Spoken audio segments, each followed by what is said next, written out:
And we are live. Welcome to another interview with the Fight Site. Today I have the pleasure of being joined with Aiemann Zahabi. Aiemann, how are you doing today? I'm very good. Thank you for having me on, Ben. Our pleasure. Before we begin, make sure that you check out thefightsite.com. Great job. I already had Corona, so I'm fine. Now I'm good. Thank you for joining us, and make sure you check out thefightsite.com. You'll be treated to just a plethora of phenomenal articles and breakdown pieces, and by incredible analysts and writers. Make sure that you check us out on YouTube and Apple, Spotify, Stitcher. That's where our podcasts are at. Make sure you like, subscribe, share. Check us out on Patreon. You can support us directly. You get access to the Discord server. You can ask questions for the podcast. You can even pay for us to analyze your fight tapes. So it's just amazing stuff. And with that, let's jump right into it. We have Aiemann Zahabi, like I said, from TriStar fame. Obviously, your brother is Firas, one of the most famous coaches in MMA. But before we get into talking about that, I wanted to know more about your background. How did you get involved in MMA? I know that your father was really invested in making sure that you and your brothers knew how to defend yourselves. Talk to us about your background. Yeah, we were young. My father would always want to make sure that we didn't get bullied. So my oldest brothers, he had signed them up to karate. And by the time I was born, they weren't doing karate so much anymore. They moved on to Muay Thai. And then they started. Firas was the first one to go into jiu-jitsu from my brothers. So then eventually, I started first with Muay Thai and then started working jiu-jitsu, but mostly just on how to protect myself in high school. Not really to go out and become a professional fighter. So it really just started like that, just also to build self-confidence. Okay. So after you built all that confidence, you obviously graduated high school and got past that. What made you decide, I think maybe I should go into a career in this? Was it because of Firas with TriStar, or was it your own decision? What was it? So what was happening was Firas had the largest class in TriStar. So he had the most students than any other trainer at TriStar. And he was traveling a lot with the pro fighters. So to keep the class pretty much the same as how he teaches it, when he would travel, I would teach the class. Because he was training me all the time, right? So I would run the classes. And then eventually guys were asking me to help them coach, help Firas coach when Firas was out of town, right? So when you'd go with one fighter, all the other fighters are still around. So I started helping out with the coaching, and I was sparring all the fighters, and I was doing pretty well. And I was like, you know what? I spar really good with these pro fighters, and these guys are winning, and they're moving on to the UFC, and they're moving on to better and better leagues. Maybe I can do this as well. So then I started to get the itch for fighting. So I started, amateur fights, wrestling tournaments, jiu-jitsu matches, jiu-jitsu tournaments, and I just worked my way up to being a professional. Awesome. And I interviewed Kamaru Usman's brother, Muhammad Usman, not long ago, maybe last week or so, or a week before that. And I asked him about, does having a brother like Kamaru affect you in a positive way, a negative way? Does it put pressure on you to succeed? And he said that, I know he doesn't train as much with Kamaru as you do with Firas, but he explained that it's only been positive and it's only pushed him to become better. Do you have that same experience with Firas, or is there something that kind of pressures you a little bit and makes it a little bit more, I have to succeed, I guess? I don't know. Well, not really. My relationship with my brother is we want the best outcome for me. We both want the best for me. So it's all positive in that sense. The only negative I would say is the outside, social media. They expect me to win every fight with a backspin punch kick, when I won my first fight in the UFC, I almost stopped the guy in round 1. Yep. I almost stopped the guy in round 2. And early in round 3, when I came to bring the fight, but I got poked in the eye. I didn't stop the time. I just went with it, but it affected me, and I couldn't see very well. So I didn't crush him as much in round 3. I didn't really hurt him so bad in round 3, but I pushed it at the end, and everyone was so upset at my performance. But I feel like I came to fight still. I really showed a lot, but because Firas is my brother, and I didn't knock the guy out with something spectacular, crazy thing, that's the only negative. But being his student and stuff like that, that's all positive. That's pretty much what I expected to hear. Yeah. So speaking of the fights you've had so far, I know that you spoke after the Ricardo Ramos fight, and you were actually, we were watching the fights just for obviously for this interview. And Yeah. I mean, you were definitely winning, in my opinion, based on the rules and how the fights are scored. I would say that you were winning that fight, and you got caught in that spinning back fist. You said that when you came back to fight against what's his name? Morales. Against Morales, yes, you were a little overly cautious and felt like you weren't going forward as much. But I also noticed that when you were coming forward and when you were being the aggressor is when you were winning those exchanges. Yeah. How is it? How are you gonna? What are you doing to kind of, I guess, meld that portion? Because in all three of your fights, you were coming forward and you were basically forcing them on the back foot. You were able to catch them with boxing combinations, and that's when you were really landing your best shots.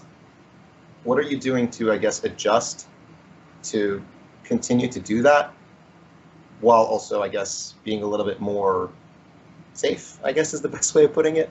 Yeah, no, I think that's a great question. Actually, an amazing question. And my answer is a little bit long-winded. I don't know if I can. Should I just go for like a full? Go. We love. I want to get into your mind. I want to know how you guys work, how you guys think.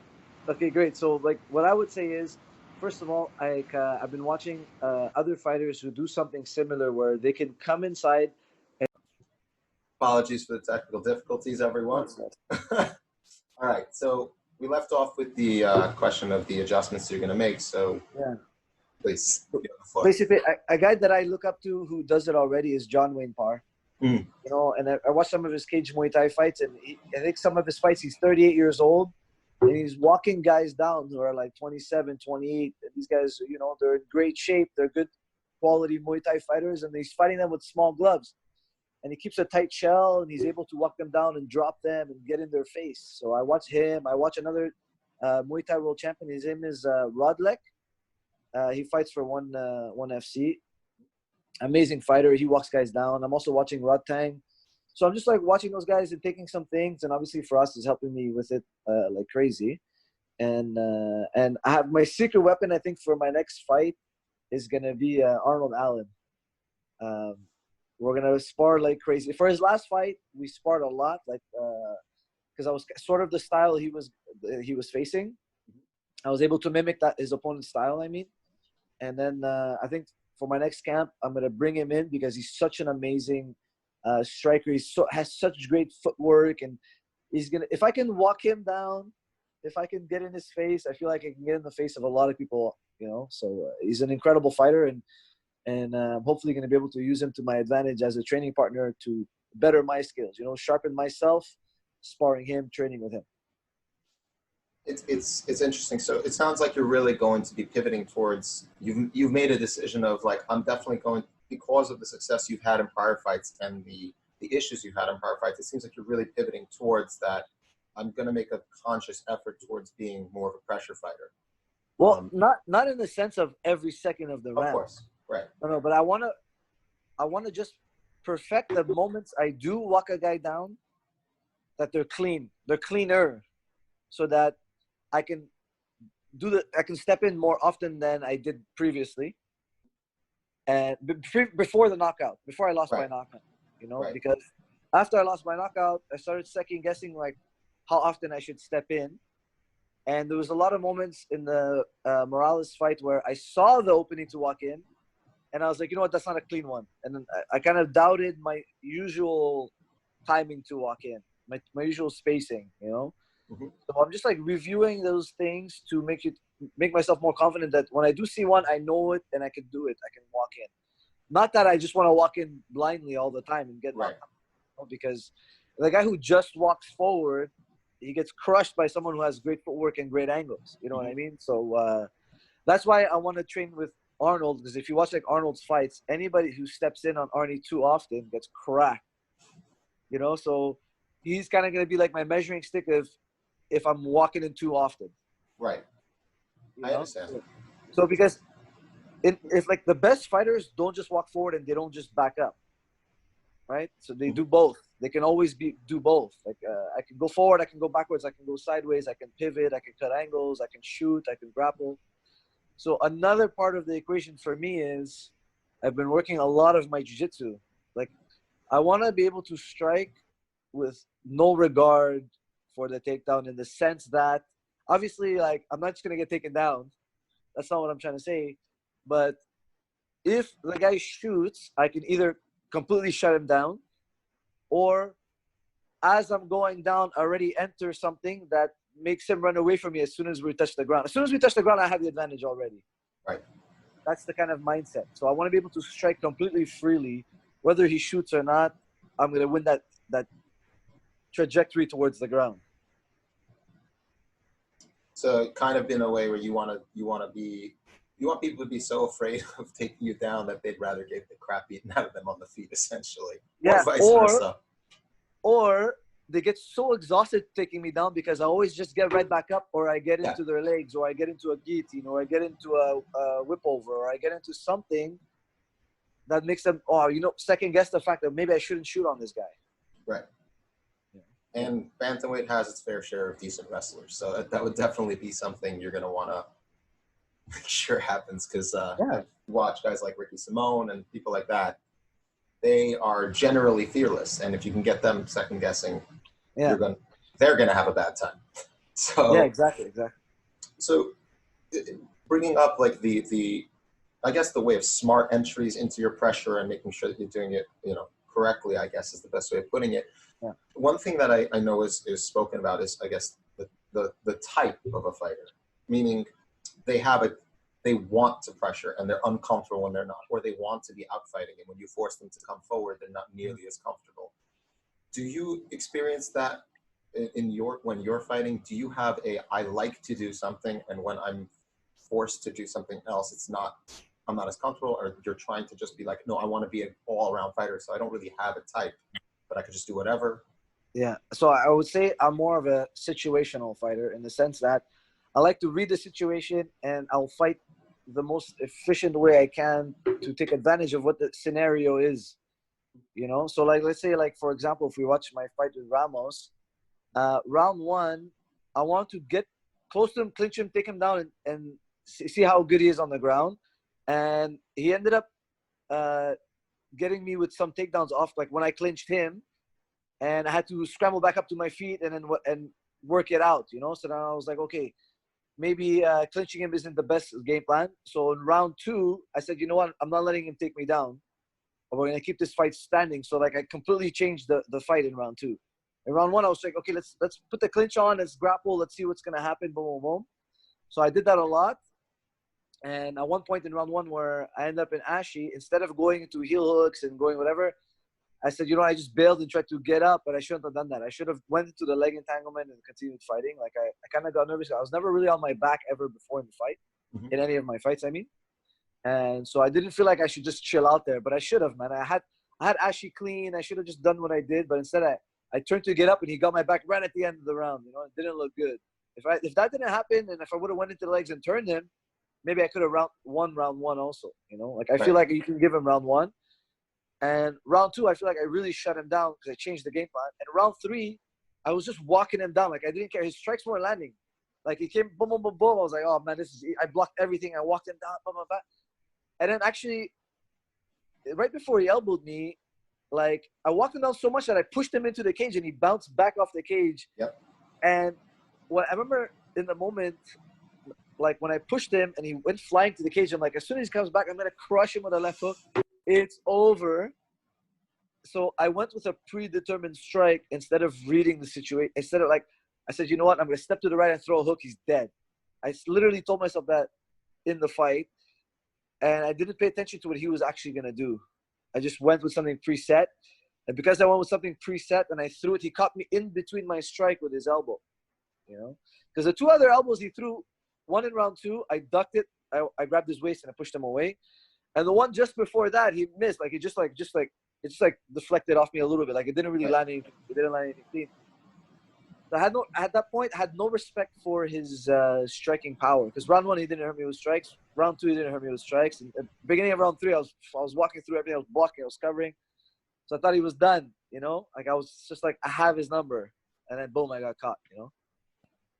So pivoting off that, how important is it, do you think, to kind of like, obviously every fighter has a game plan before they come into a fight, but how important is it to adjust to the situation it is? Because you're talking about, I guess, organic versus rote combinations and rote striking. and obviously it's important to, like you said, adjust the situation, but it's also, you have to be able to have pre-programmed strikes and defensive maneuvers and counters. Where do you think that you're at that point where you found the right balance of that? And also, how much of an adjustment should you make versus keeping to the game plan somewhat? What's your mindset at the moment on those? You know, it takes a lot of time to figure out because you got to fight, right? And unfortunately for me, I want to fight 3-4 times a year, but I only get the opportunities to fight once a year. It's brutal, but like now I'm at the point where I feel like I know how to play better within the game plan, but can also break the rules of the game plan when needed because of my experience level. Like I finally reached the point where I feel more seasoned, especially after the Ramos fight. I was mostly upset that there was a lot of moments I didn't take that I felt were correct, but I wanted to stick so much to the defensive game plan we had for that fight. Because listen, I know a lot of people were questioning why I was so defensive, but Vince Morales has power in his right hand. Like, he has power. And like, I don't feel like people gave him the credit that he deserved after that fight. And like, you see, after when he fought me, he dropped the next guy he fought, he dropped him in round 1. Right. You know, and I thought he won that fight, actually. They gave the decision to the other guy. He did a great job. And I'm not just saying that. I really thought he won.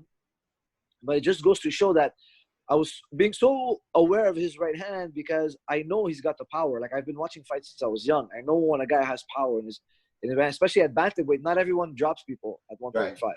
You know? And he's got some power. The guy, he knows how to box. So now I feel like if I would fight him again, I would do a lot better job of the moments that I saw, I would have capitalized on them. Mm-hmm. Instead of letting him off the hook. I feel like a lot of times in that fight, I let him off the hook. You know, and especially in round 3, like I thought I had banked round 1 and 2. And in round 3, I was like, okay, don't do what you in my mind. I was like, don't do what I did with Ramos and go so crazy that I get knocked out.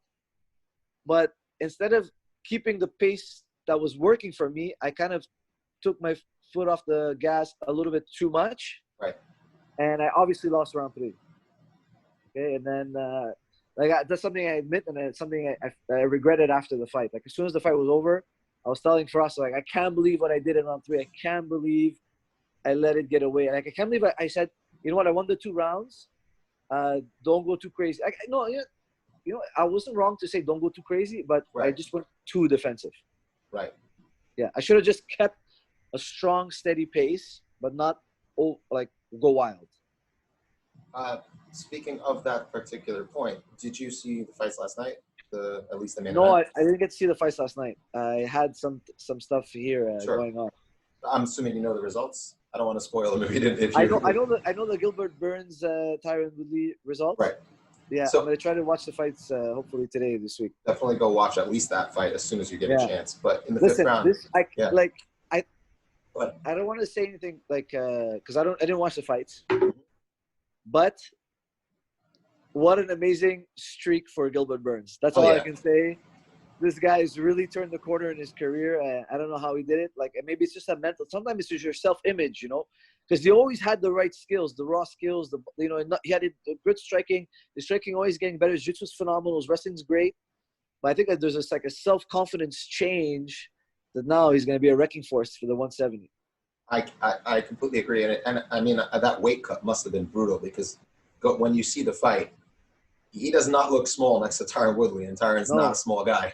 So he looks thick with 3 C's. Like, it's incredible. But you actually see, like, in the 5th round, he dominated the fight, winning every round.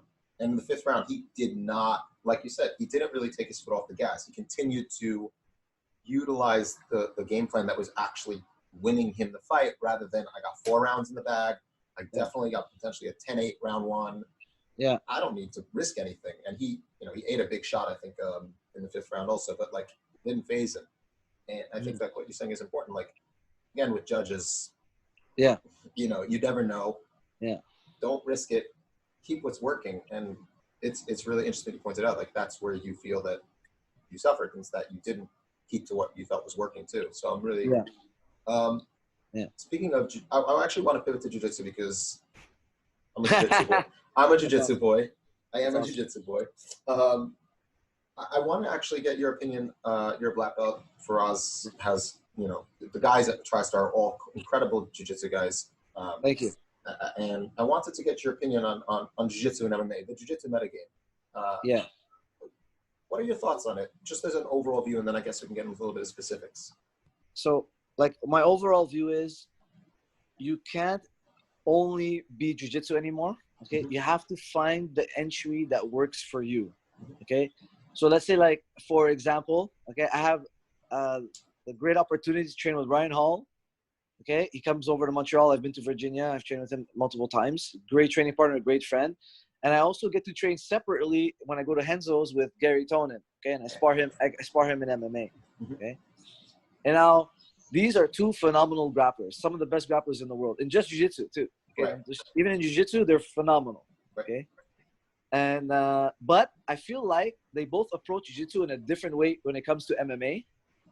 And you see that, Ryan Hall uses the Minari roll more, and he does a lot of spinning attacks, back fists, hook kicks, spin kicks, all these different things. And when guys come and strike him, sometimes he sits down to guard and does his thing, right?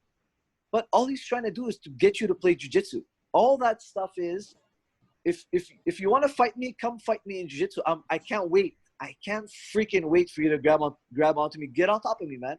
Like, he's just enticing you to get on top. Whereas, like, when you watch Gary Tonin fight and I spar Gary, he's like, okay, you don't want to come on the ground with me? I'm gonna get so in your face with my head movement and this and that. I'm gonna break the distance. He finds a way to get so close to you with his head movement and his footwork. And him and John do a lot of great entries with footwork and head movement and slipping and blocking, to get so close that he can grab onto you and get in your legs and then just shoot into a ashi from a single leg, or grabs your waist, shoots in. Or if you clinch with him, he's in your legs, he's in this, he's in that. So two different approaches, but you need some kind of way to funnel the guy into your game. Whereas sometimes if you're an amazing grappler, like for me, I think Tony Ferguson is a great grappler, great jiu-jitsu guy. For MMA, he's very good. He's got great triangles, got great submissions, great guard game, incredible flexibility, and flexibility plays a huge role. He's strong and he has a great mindset. But the last fight with Justin Gaethje, I think it was the only thing that was missing for him to win was for him to turn it into a grappling fight. How come he couldn't get Gaethje to the ground? He couldn't, it's not easy to beat George St. Pierre and double everybody. We don't have the physical attributes or the timing or the vision to see that double leg takedown or the explosivity it takes to do that. Or George's single to double. Not everybody has that. So you have to find a creative way as a grappler to get the guy to grapple you. How are you going to get them to grapple you? It's not easy. It's not easy, especially if they know you're amazing at grappling. Right. Damien is, sorry, I didn't mean to cut you off, but Damien is another guy who, let's say he shoots a single, gets you in a single, goes to deep half on his back, but he's amazing at deep half. Who cares? He's going to end up sweeping you, doing whatever. It doesn't matter, but once he grabs you, he's gonna grapple you. Right. That was actually the guy I was gonna bring up, because I know he does. Damian Maia has. At middleweight, he was struggling to get guys down. Obviously, there was the size issue at play. He was not the biggest guy at middleweight. Wasn't small necessarily, but he wasn't the biggest guy. And then he drops to welterweight, and suddenly we see him have this incredible. Suddenly, he's been working on it, but this incredible cage wrestling game and this chain wrestling. And obviously, he would pull you into the half guard and then work to get to the single leg, like he did with George Masvidal a lot. Do you think more jiu-jitsu guys, especially those who might be on the less athletic side, should kind of pivot towards games like Damian Maia, where you really work on chaining those wrestling things, just grab a hold and then get from there? Can I just say one thing about the Damian Maia thing before we move on to this one? Yeah, please. I feel that Damian's career changed, like the weight class difference. The weight class change made a big difference. Right. But when he stopped pretending to be a striker, made the biggest difference. K1 Maia. You know what I mean? Like, he just needs enough striking to trap guys into grappling. That was the real solution. And once he did that, and he was able to stop trying to do Muay Thai or stop trying to knock guys out on the feet and really just use striking to funnel guys in the grappling game, I think his career took off big time. And I think that's the biggest change. And I do think that it depends how good of a grappler you are to be able to do that. Right. Not every grappler can fight MMA like a Ryan or a Gary or a Damien.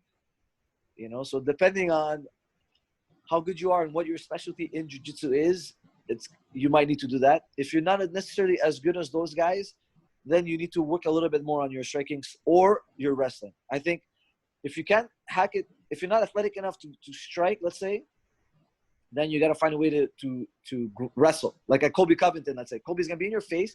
Listen, he's not the most fastest, explosive striker, Kobe, okay? Right. But he can wrestle you forever. He can hold that 80% wrestling all night long, okay? If you can maintain, like some wrestlers, they can maintain that 80% grind all night. John Fitch, let's say. Right. John Fitch, he's not athletic in the sense of he can jump the highest or run the fastest or punch the fastest or kick the fastest, but he can grind you out for 80% for 25 minutes. Like, look at the fight he had with Rory. That was nuts.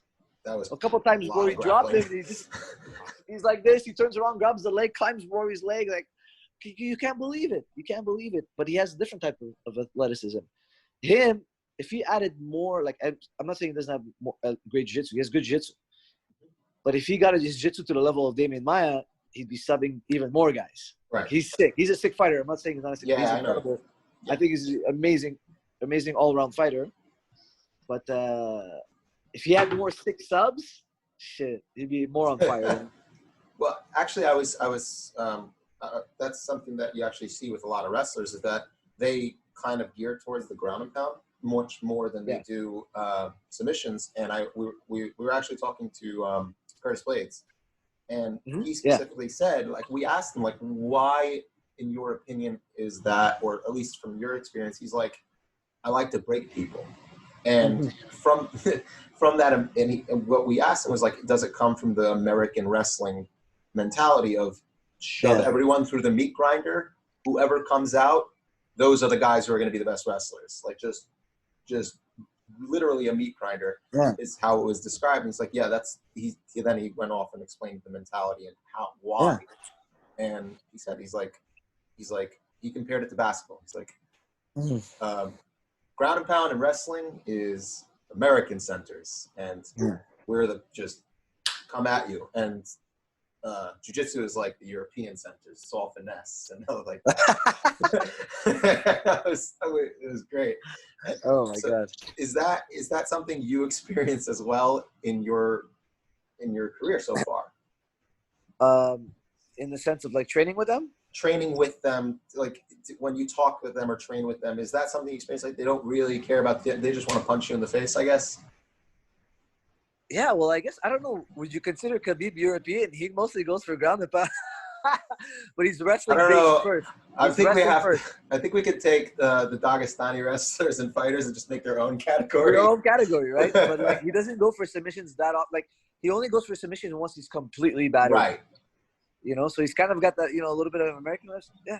But yeah, a lot of Americans who've wrestled a high level have that mentality, because that's what the training camp they go through in wrestling, right? Right.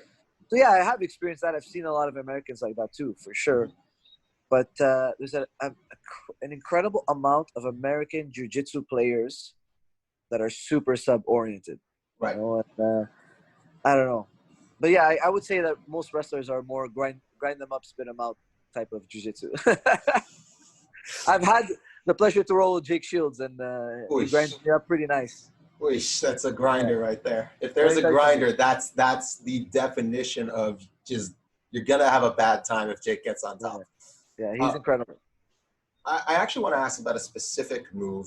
Again, I'm a Marcelo guy. That explains why. But I want to know why, in your opinion, we don't see more X-guard usage in MMA, because the few times we do see people use it, I've seen it be used very successfully, and it keeps the guy away so that they can't really ground and pound you. It off balances them. It allows you to either get up or use it to get to a leg entanglement or to, sweep and get on top. Do you have any, I just don't know why. Like, there are certain moves that just don't seem to be brought over that really seem it would make sense in an MMA context, yet we just don't see it. Do you have any thoughts on why? I don't know. That's a good point you bring up, because I haven't really noticed that people avoid it so much. But I will say this, as someone who's competed in both just a jiu-jitsu match and a MMA match, there is a different level of urgency in MMA versus jiu-jitsu. And by that, I'm not taking a shot at anybody because, it's nothing like that. They're just different But sports. there's a slight, I don't want to say fear, but respect for getting hit. Okay, so let's say like a lot of guys when they do jiu-jitsu in MMA, they want to make sure that they do stuff that really reduces the amount of chance of taking a shot from someone above you. Right. Whereas in the jiu-jitsu match, where it's like the guy can't hit you, you don't have that same fear of looking out for the strike. You're looking out for submissions. You're looking not to get crushed and squished and, manipulated in a really bad way. But you don't have that urgency of, oh, man, I can't leave enough of a gap where the guy can swing a really big shot. Right. And when a guy's standing over you, there is an intimidation there because the most powerful strikes are from when a guy's standing above you. So, like, I will look into, like, I'll try to pay attention to how often I see X-guard done in MMA, but I could imagine that plays a role, that when a guy's standing above you, you don't want to be under him. But I do think that it is an excellent way to not get hit. I think, personally, that I would use X-guard. And I actually, like, one of my really good moves, I would say, is when I go to Ashi, usually I go to a short hook, I lift the leg, I put it over my shoulder, and I go to X-guard. And that's what I should have done in the Ramos fight instead of just bailing and going. And that's what I'm saying, is that, like, when I did put Ramos in Ashi, I hadn't been on my back for a while, like for like a long extended period of time in MMA fights. And I respected his black belt. At the time I was a brown belt, I think. And I was like, you know what? I'm not going to go to X-guard. I'm just going to stand up and disconnect with him. Whereas I should have went to X-guard, because if I would have elevated his leg and put it over my shoulder and started going to X, he would have to base or defend. He couldn't hit me. He wouldn't be able to hit me, right? Mm-hmm. So I should have done it in that moment. So it's a very good question, and I'm happy you brought it up. And hopefully next time I'm on my back, I go to X-guard, and we'll have another interview about this. I look forward. Give me 1 second. I'm just going to close the window. I think my father's using the leaf blower that he just bought, and he's very happy about it. Yeah, no problem.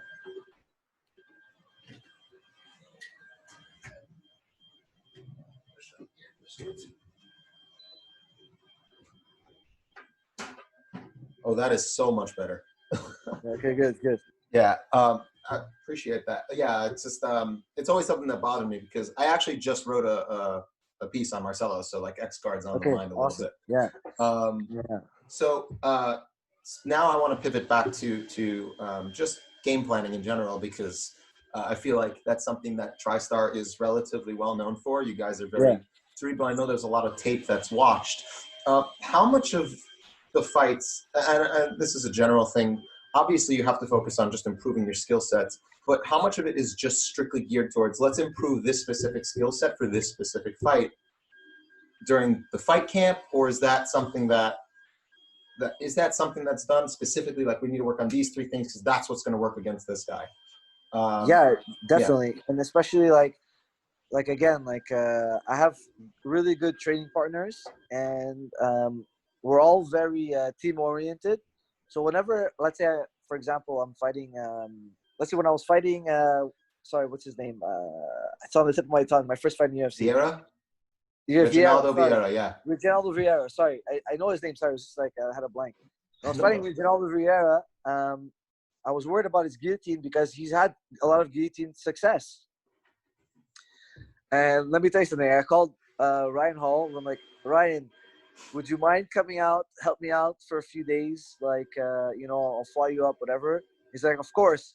Boom, within a week, he was there. And we did it like 3 days intense of guillotine escapes. Okay, like he showed me everything I needed to know. Like, he's an incredible resource for me. He's an amazing friend, amazing training partner.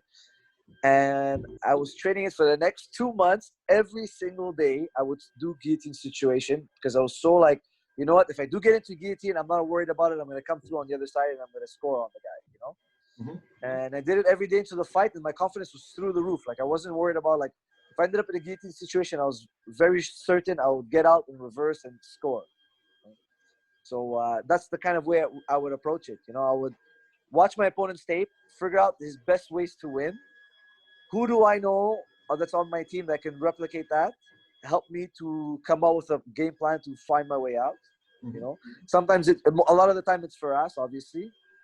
a lot of times it's someone like Ryan or somebody else on the team, and we'll go to that source and we'll ask them and we'll work with them intensely, and then I'll do it for 2 months, Right. or however long I have till the fight. It's interesting because the way you're describing it is exactly the way John Zatava described when he was once using me as a grappling dummy, and he was saying like he just guillotined me like 6 times straight, and I'm like, the hell. He's an amazing grappler. Yeah. So and I'm like, listen, I'm not great, but the fuck, man, like what was going on? And I asked him like, why the guillotine? Because you were giving up other positions to get to guillotine. He's like, oh, I'm specifically working on the guillotine for X, Y, and Z. And I'm like, oh, so that's how professionals do it. That's what they do. So yeah, it's interesting that you're like, he's like, I was working on the guillotine because he had an upcoming tournament, I think. Yeah. And he wanted to really focus on that. Speaking of specific things that I noticed that you like to do, the Philly shell, I want to know how, because a lot of people talk about how like, oh, certain, I guess, boxing oriented defensive styles or just stances don't work in MMA. Why did you gear towards using that that style, I guess, and what adjustments do you feel you had to make in order to make it work in an MMA context? Yeah, well, the idea behind it is I can't have one guard. Right. I need to have all the guards. Okay, so it's kind of like we're playing rock, paper, scissors with our opponent. Okay, and I need to be able to have the guard that defeats his striking.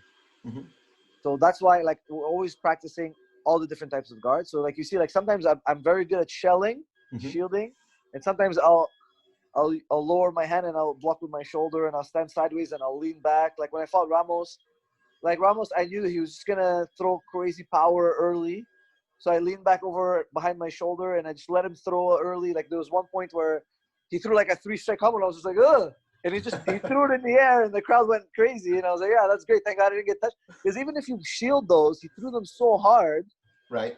It was going to affect me, like not necessarily knock me out, but it was going to push me. It was going to do this and that. And I didn't want to give him any setups. So I was like, this will cost me less. And hopefully he won't touch me at all. And I won't take any on the arms. I won't take any anywhere. You know, so it's like, again, like I like to play the situational game. So it's like I'm always playing rock, paper, scissors with my opponents. So one way we develop it is some sessions, Firas makes us spar one guy hands down, one guy hands up. So interesting. You have to learn to fight with your hands down, and the other guy has to learn how to fight with his guard up. And then next round, same partner switch, let's say. So now I have hands up, my partner has hands down, but we're the same partners. So we don't go crazy. Like, of course, you know, it's not the hardest punches we're throwing or hardest kicks, let's say.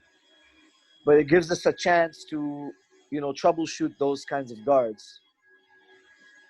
That's a really interesting because I'm sure that some fighters gear towards certain, I guess, defensive stances or how they defend, and you're essentially forcing them out of their comfort zone to learn how to do it in a different way. Yeah. I really like that. That's really cool. Yeah. Thank you. Yes, that's really cool. That's why Firas is a great coach. Well, yeah, we could see that from the amount of phenomenal fighters that have come from your camp too, but also like we see it in the corner work and just in the development you got in his fighters. I actually, this is something that I'm actually curious about because I actually noticed something that, you know, you were leg kick defense. I noticed that you do eat, you know, a fair amount of them. Generally, because it seems like you're a little bit heavier on the front foot sometimes. Is that something that you guys have to address when you're dealing with, like, especially when you were doing the Philly shell, like you were, you know, you were a little heavy on the front foot, so they opened you up to the leg kick. Yeah. Is that something you guys are working on, I guess, or addressing, or how are you addressing it? I'm very curious, like, how do you weigh the options defensively, offensively? Yeah, sorry, someone just keeps calling me, but yes, I'm trying. I keep hanging up on them, but they keep calling. No problem. We'll stop. Yeah, so no, definitely we're addressing it, but for me, like, it's definitely not the right thing to do. Like, I should have been checking those kicks more, but I wanted to close the distance. Right. And I was the kicks weren't affecting me in any way, really. at the moment. But now after one of my teammates, Mandel Nalo, he had a fight recently, and he was doing the same thing I was doing in the sense that the guy was kicking my leg in a way that there was not really anything to respect. And I'm using the fact that he's kicking my leg, to punch him, Mm-hmm. to score my strikes. I feel like I'm winning those exchanges. And then, I don't know if you saw his last fight, but he got kicked in his nerve. And his leg, the bottom of his leg is from his knee down, went completely numb. Ooh. And he rolled on his ankle, and he sat, and he couldn't get up, and they stopped the fight. It got declared a TKO. Right. He lost. But up to that point, none of the leg kicks affected him, like, personally. Like, he said he didn't feel any damage in his thigh or in his knee or anything. But one leg kick hit him in the nerve, and then his foot went numb for the next 20 minutes until we got backstage and he was able to walk again. You know what I mean? So, like, I've learned my lesson from my fights, but also from his fight and other guys who that's happened to, and then we're addressing it now. It's We're kind of addressing like, it big time. So it's kind of just like, it doesn't hurt. I'll move a little. I'll just go through it type thing, where you kind of were making like that tactical decision to just be like, I'll let him kick my leg so I can close the distance. You know, if someone like Gaethje kicked my leg the first time and it hurt me, I would be checking immediately. Right. But if a guy who's got like mediocre leg kicks, there's nothing really to worry about, I was like, let me just use this to my advantage to close the distance. Mm-hmm. You know, so whatever. But I shouldn't do it. You know what? It's wrong of me to allow the leg kicks to add up, because I'm rolling the dice that he might hit me in the nerve where my leg goes numb, and then whether or not it hurt, my leg's not working. Right. So now I know. Either that, or you have to do a Dustin Poirier and just hurt them so badly when they kick your leg, it doesn't matter anymore. Exactly. You know, it's not, no decision is 100% good and no decision is 100% wrong, right? Mm-hmm. And as a fighter, you're making the call in the moment, and hindsight is always 20/20. Right. You know, so like I'm always trying to make the best decision I can. Right. With what I'm able to see and feel. You know, like I remember like my first fight in UFC against Reginaldo. Mm-hmm.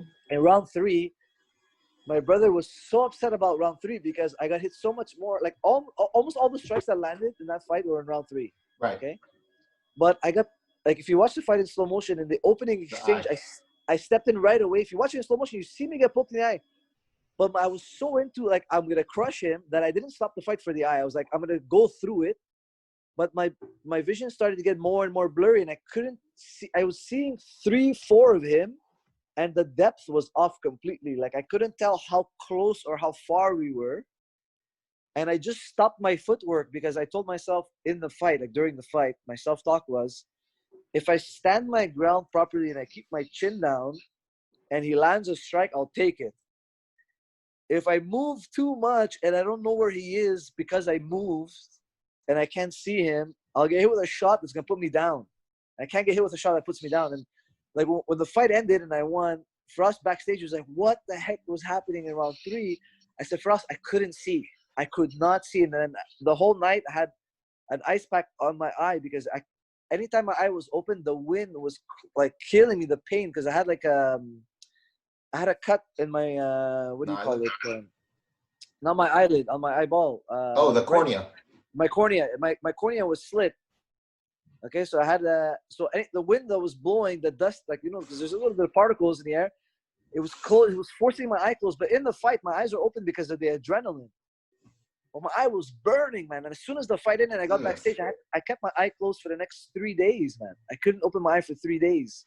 That sounds brutal. Yeah, so I was telling Firas, around 3, I couldn't see anything. I have to ask, as a fighter, like the eye pokes, I wasn't going to ask about like fouls and stuff, but like there's kind of like 2 camps. Obviously, you know, I'm of the opinion, and I think most people are, that this first foul should be an automatic point deduction. Because an eye poke can change the course of the fight, whether you meant to do it or not. A groin shot can change the course of the fight, whether you meant to do it or not. You shouldn't get 3 warnings for, you know, you shouldn't be able to cut check the guy 3 times. Yeah, exactly. Exactly. And so, but right now, the way the sport is that you do get multiple chances. Yeah. Whether it should or shouldn't, that's reality. And there's a very large section of the MMA fandom that says, like, listen, if you can get away with it, it's part of the game. Go for it. Take it. Like, what's your opinion towards that kind of thought process? Before that fight, I never got poked in the eye. Okay, Oof. and so I mean, during a fight, I've gotten poked in the eye. In the gym, training, jiu-jitsu, wrestling, whatever. Done. Mm-hmm. It's happened to me. But in fighting, and I think there should be the point reduction on the first one if it happens like the guy did something defensive, like he pulled away and reached out like this. That's a cop out. Yeah, that's a complete cop out.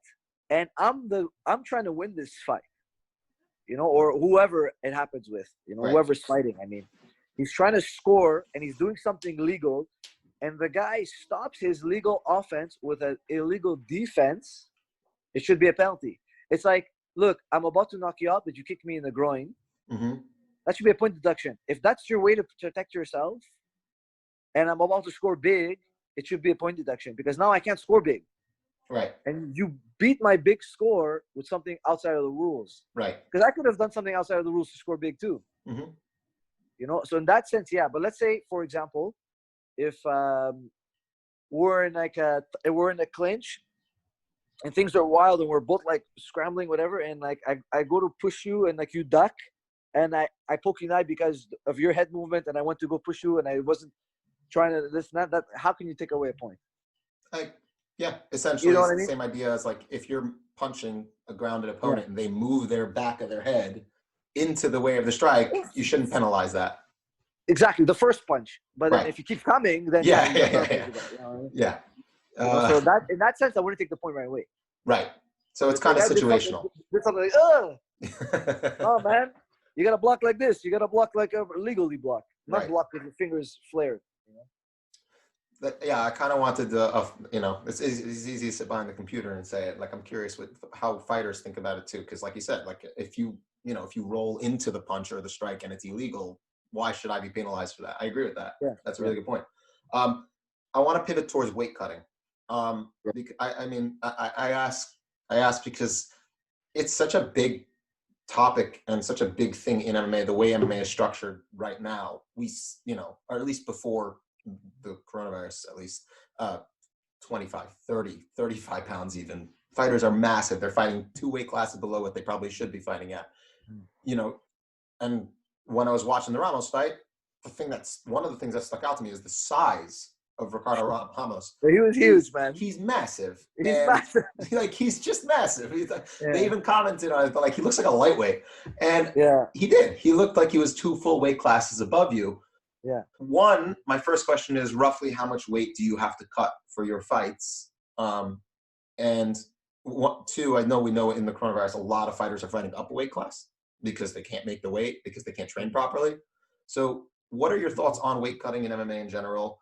What do you think can or should be done? Like, should it be something like the one system where they do percentages or stuff like that? You have to weigh in a certain percentage of your weight, otherwise you can't fight. What are your thoughts on weight cutting in general and what could be done to, I guess, make it more natural weight classes?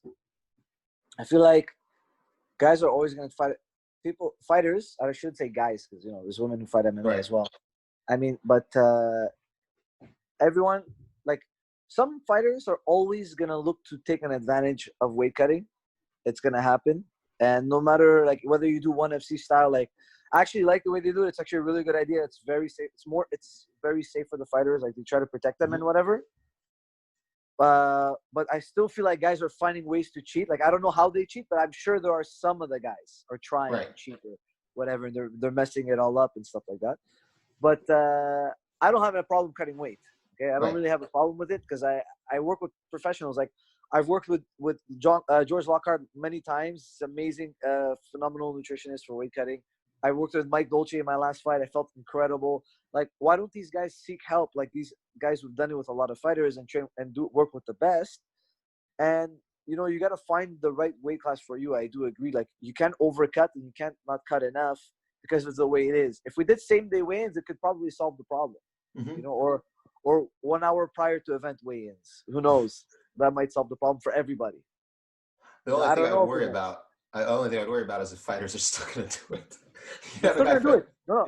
Guys are still going to do it. Right. and they're still gonna suffer from it. But hey, that's like you can't win with this. You can't win with it. There's no way to beat the guy who's gonna try to get an advantage. The guy who's overdoing it is gonna overdo it no matter what the scenario is. Mm-hmm.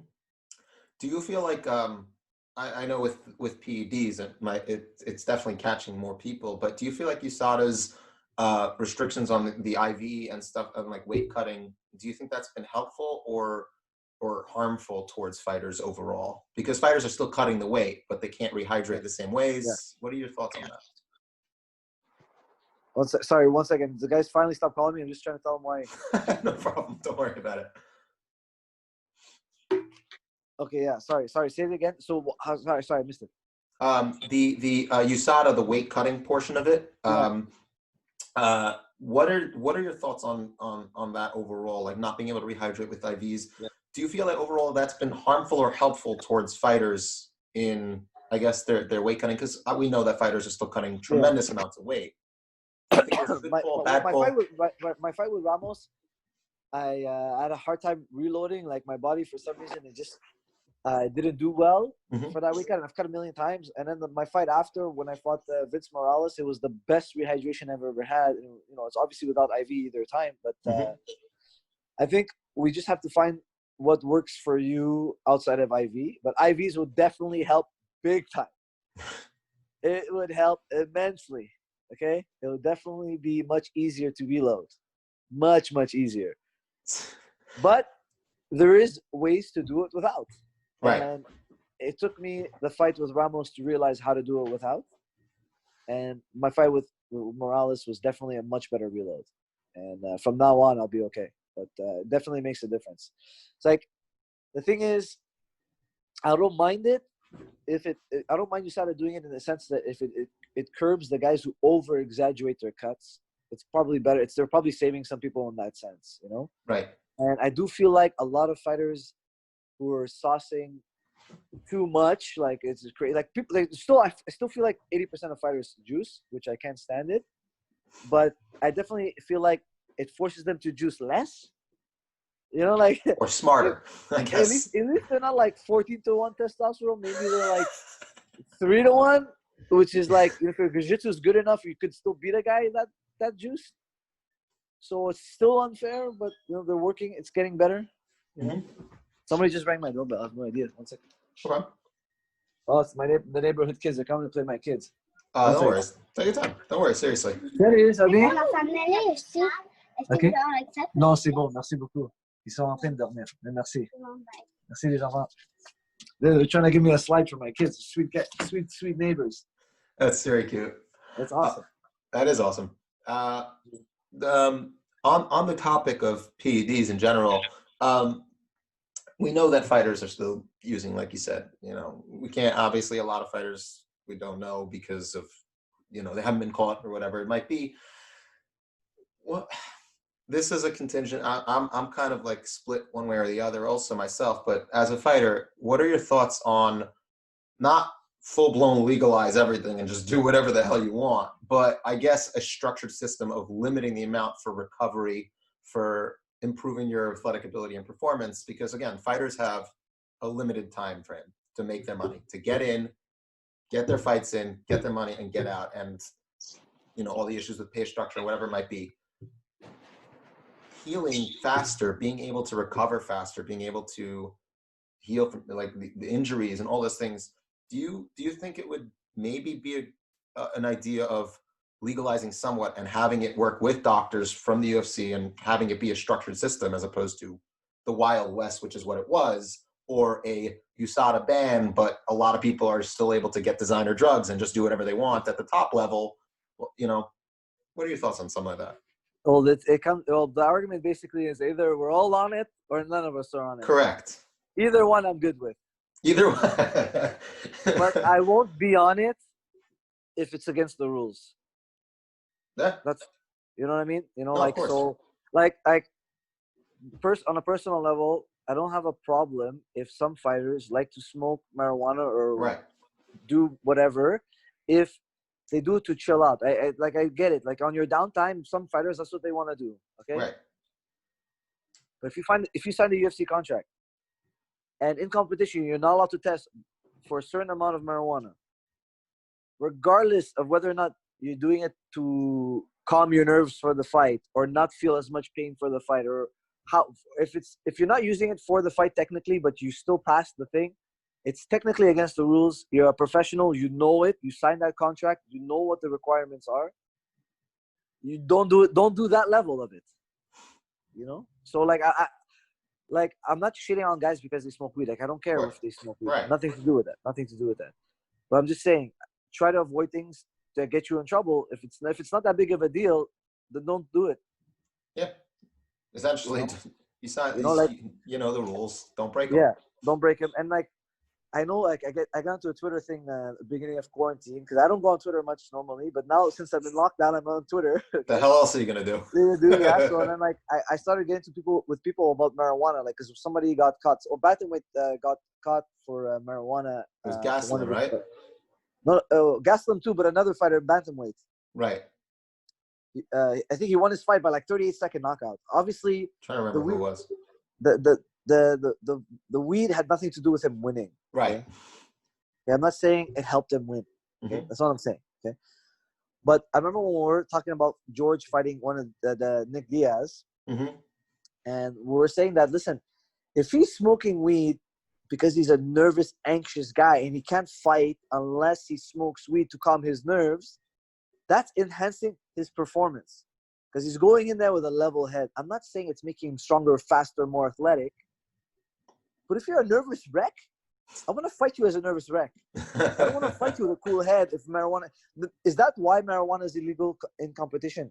I don't know. I don't know why. I think why is it illegal in competition? I want to know why. Like, do they explain? I think it might have more to do with the fact that it's just illegal in general. Okay, I don't know. I don't know though. But listen, if they take it out of the rule book, then I wouldn't care if they smoke weed. I don't care. But the fact that it's in the rules, you got to respect it. That's all I'm saying. I hear that. I mean, first of all, thank you for having this much time to talk to me. It's been awesome. Yeah, no, my pleasure, man. Thank you. Before we go, I mean, I've pretty much run out of stuff to ask. But if there's anything you want to talk about, like we can definitely talk about it. But is there anything you want to plug? Any sponsors that you want to shout out? I want to make sure that you get that in as well. Twitter, your Instagram, where they can find you if anybody wants to say hi, show their support. Yeah, you guys can check me out on Instagram. It's just my name, Aiemann Zahabi. And hopefully my next fight, I'll put on such a performance. You guys will become fans of mine. I would really appreciate that you guys check out my next fight. I'm really going to leave it all on the table. It's the last fight on my UFC contract, so I'm really trying to score big to really keep my name, you know, with a good reputation for TriStar and put my team on my back, you know. And I want to be that Canadian fighter for the nation. Like after George, we don't have a lot of superstars taking the reins, and Madison Square Garden against Ramos, that was my night to take the reins, and I kind of dropped the ball that night, but I'm going to make it up to everybody. My next fight, guys, stay posted. I want to put on a big show for everyone. Awesome. Make sure that you guys do go show your support and love for Aiemann. Find him on Twitter. Find him on Instagram. Tell him hi.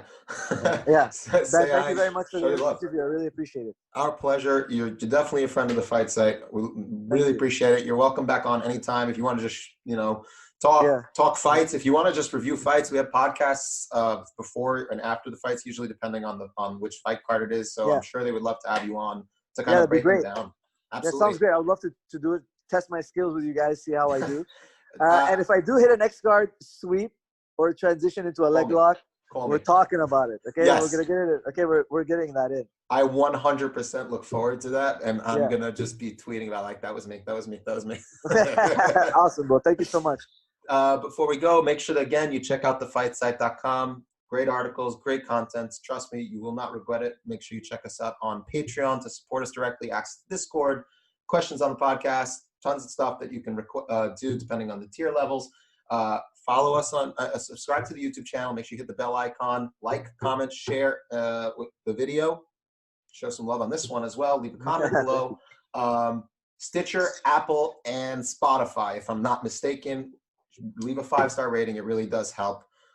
Thanks, everyone, again for listening. This has been another Fight Site interview. Let me see how this